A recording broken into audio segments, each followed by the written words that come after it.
Hey guys, how's it going? Another day hauling Fine Crusher Run today. Down here at the Starks Gravel getting loaded. I'll give you a picture. You can see the loader. This guy's getting Coarse Crusher Run. I was just talking to him. Actually, I've known him quite a while. Taylor Collins there. Good guy. But looking at his new Flow Boy, he can carry, he told me, almost 37 ton. Pretty nice. Nice truck. Nice setup. So, yeah, we're down here doing some hauling. We're our 5th load. Just trying to stockpile some material for next week. I got 2 driveways to do. These 5 loads will get me through 1 driveway beginning of the week. I'll have to haul some more there at the end of the week. Do another driveway. Gotta get the dozer Monday. Gotta be going on a job for 4 or 5 days. Gotta get the gravel pit squared away, ready to go. Get the topsoil cut off the top of it a little farther back. Cut a couple feet of bony gravel off the top. Get to the nice fine stuff underneath for bank run gravel. We got a guy that extended his driveway and wants bank run. It's gonna be a busy week. We had 6 inches of snow. Just enough to make everything a mess, make everything muddy. So there's nothing down here. A little bit of snow here and there, but we go 16 miles from here back to Chateauguay, and our grass is still all white. So just enough to make a mess. So yeah, just passing the day. Figured we'd do another video, do a little talking. Not much else going on. Changed the water pump in this truck day before yesterday. Finished it up yesterday, hoping that would solve a little bit of our vapor issues. It didn't. Checked the air compressor, make sure the air compressor wasn't causing the problems. That's not the issue either. So we're gonna try to hopefully milk this motor through the summer excavation season, and probably gonna have to put a motor in this truck sooner than later. Hopefully I can get it through another 6-8 months. It's not using any antifreeze. It's not putting antifreeze in the oil. It's not burning any antifreeze out the exhaust. It's not using, crazy amount of oil. Cat used a little bit of oil. But I'll move ahead here and get loaded. So me just driving this truck this summer. I'm gonna try to hopefully milk it through. Just keep an eye on everything and hopefully keep everything running. Last thing I need is try to find a motor right now. So yeah, enough to turn you gray in a hurry. That's the joys of owning your own business. Stress you out. It is what it is. There's can't cry about it, I guess. It's part of trucking, part of owning equipment. You pray this stuff doesn't happen, but it happens. And this truck's old. This was an over-the-road truck. I originally said it was a FedEx truck, had a sleeper on it with a 26-foot box.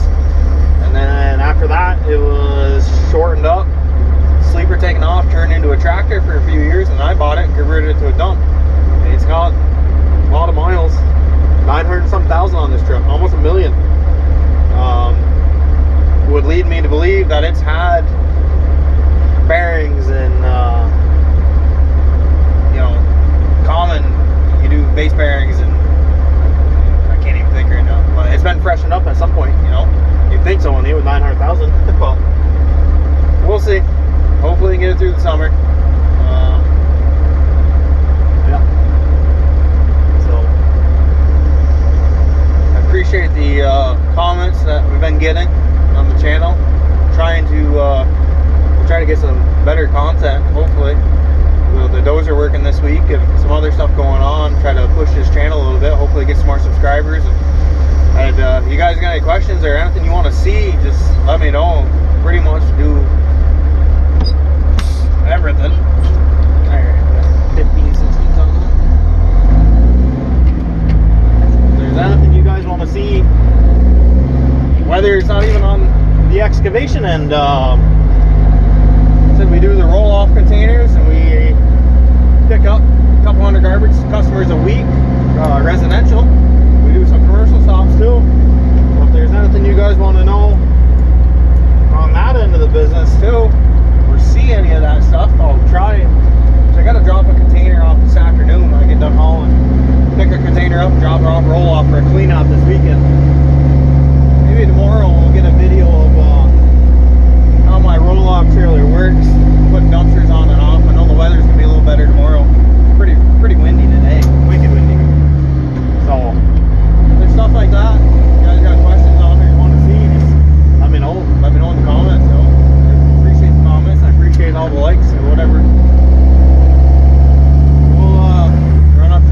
across here and scale out real quick.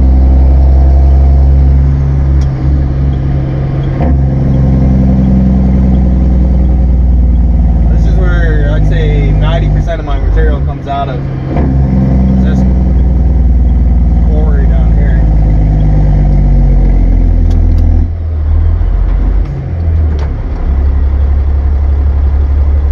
Wait for Taylor to get off the scales. Yeah, good pricing.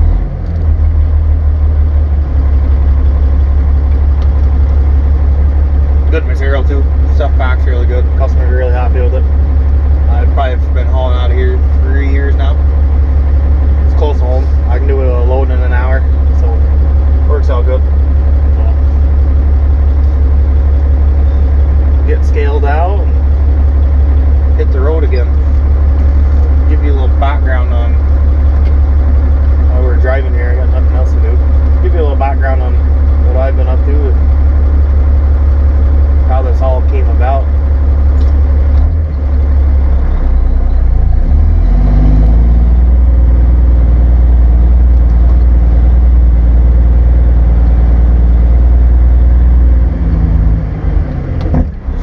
Give me 2 seconds, I'll grab up inside my slip.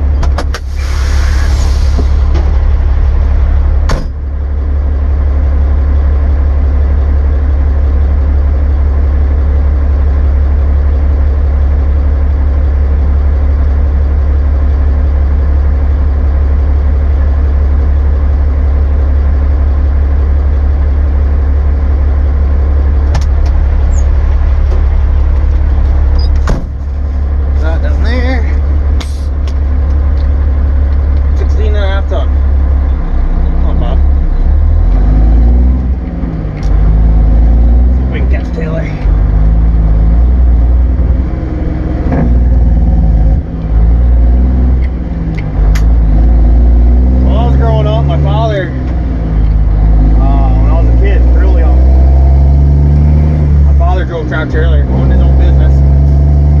I put that window up a little bit. They own a sawdust. They truck sawdust to farms for bedding. They used to haul a little bit of wood chips too, but the main business was hauling sawdust and shavings. So I think in their prime they had at least 5 or 6 tractor trailers, walking floor trailers, running sawdust, and they had my grandfather. Never had a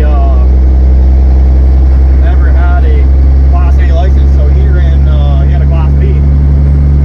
He ran a single axle international, and then he ran tandems and stuff like that. But my father always ran the tractor trailers. That's nice. He had I think it was an '87 Freightliner FLD 120 Classic. It was what do they call it? It was a nice truck. Little tiny bunk sleeper on it, like a little 42-inch sleeper, I think. This tiny, wicked nice truck. His truck that he had that got me into, man, my tire been blowing all around. Got me into Western Star is he had a 86 or 87, somewhere there, 88 Western Star 4964 series tractor. That's the truck I grew up riding in. That was green, had the nice stripes over down the hood and over the doors. That was a nice truck. I believe that had a 4 1/4 cat, either 4 1/4 or it had a 400 cat. I don't know, one of the two. That's the truck I grew up in until I was about 5 years old, probably. And then he bought a '93 Western Star. That had a 475 cat in it. That thing pulled good too. And that's when he actually started doing his own thing completely and started hauling wood chips full time to the wood chip plant here that in our little town in Chattagay. He was running out of New York City recycled wood from New York City to Chattagay, and then he'd have all these little mills he'd go to and pick up sawdust or shavings, whatever they had, deliver to farmers that night too. That's kind of how we got into the baled sawdust stuff. We delivered a lot of that to us again. So me growing up,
argue back and forth all the time because his way is the way he wanted it done, and the end result, whether I did it his way or did it the way I wanted to do it, the end result looked like a mirror. It was exactly the same, no matter what way we did it. So it took a long time for us to be able to figure out that, hey, I have my way, you got your way. As long as the end result looks the same, we're good. Everything's golden.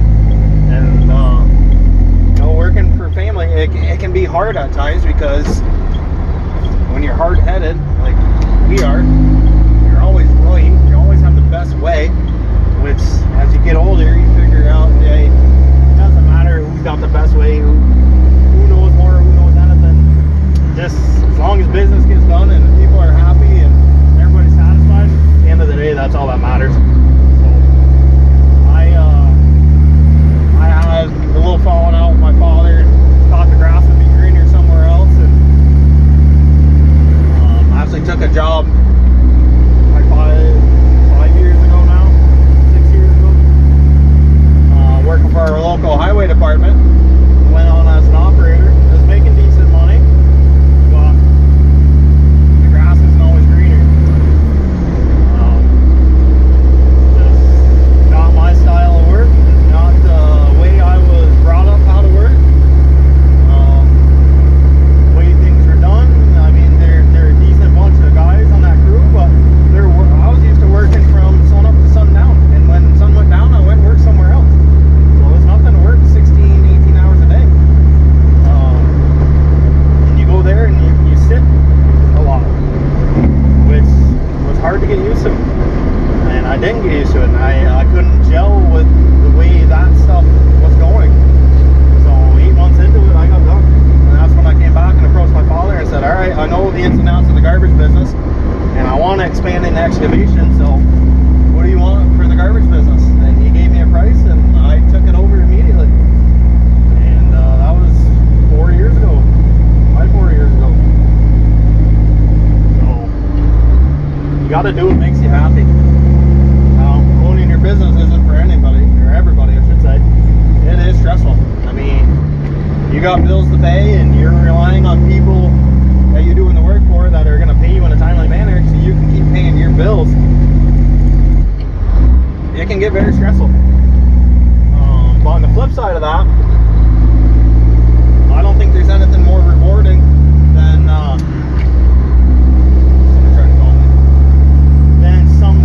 than owning your own business and watching.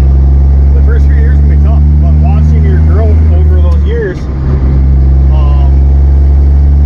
there's nothing more satisfying than that. And you look out and you see what you have, and you see what you're building, and you take pride in that, and it gives you a great deal of self-pride that, hey, you know, you can accomplish this if you put your mind to it, and if you're somewhat smart about it, there isn't much that you can't do. On the flip side of that, you're going to have tons of days where you question yourself and wonder what the hell you're doing. Like for me buying this excavator, spending a large amount of money. Now I got a large amount of money for me. You know, $60,000, $70,000 on a machine, and that same month you make that purchase on the machine, now it's looking like you might have to put a motor in your truck that might cost you $20,000, $25,000. So those are the days you sit back and you go, man, what am I doing? But it's all part of business. You just gotta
conversations on the phone. He's about 30-40 miles from me.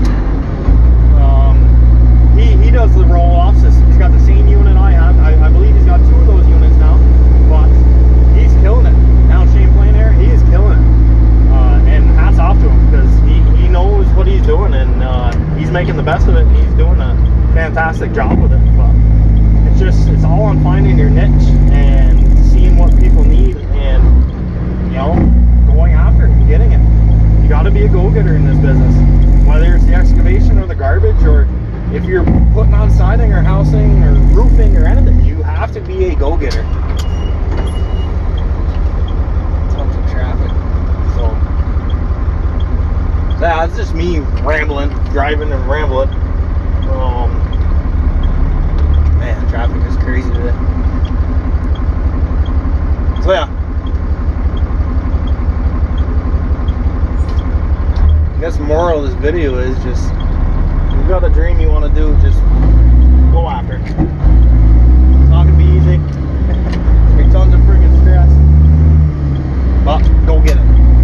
So I guess I won't bore you guys anymore with random talk, but that's just what I have going on today in my thoughts, and where kind of a little bit where I've come from on this stuff and how I feel about it. So, but yeah, if you want to know more,